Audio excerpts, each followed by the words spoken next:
આજે આપણે સાંભળશું બીજા નંબરના પ્રત્યેકબુદ્ધ દુમુખ રાજા. પ્રત્યેકબુદ્ધ એટલે જેને કોઈના પણ પ્રતિબોધ વિના માત્ર કોઈ પ્રસંગ અથવા પદાર્થ દેખી જેવો વૈરાગ્ય પામ્યા, જેમને આત્મભાન થયું. તેમાંના એક છે દુમુખ રાજા. પંચાળ દેશના કાંપિલ્યપુર નગરના જય નામે રાજાએ એક ચિત્રસભા કરાવવા જમીનનો પાયો ખોદાવ્યો. તેમાંથી રત્નજડિત મુકુટ નીકળ્યો. તે પહેરી રાજા કચેરીમાં બેઠા હતા ત્યારે રત્નના પ્રભાવથી રાજાને બે મોઢા દેખાવા લાગ્યા. તેથી લોકોએ તેનું દુમુખ નામ આપ્યું. તે દુમુખ રાજા વર્ષો વર્ષ ઇન્દ્રમહોત્સવ કરતો.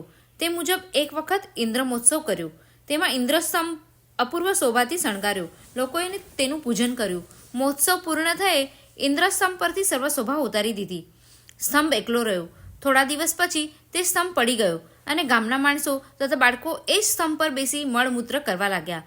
રાજાએ તે જોયું અને વિચાર થયો, અહો, જગતમાં સર્વ શોભા પૂતગલની છે. જેમ આ ઇન્દ્રસ્તંભ તેમજ આ શરીરની સ્થિતિ છે.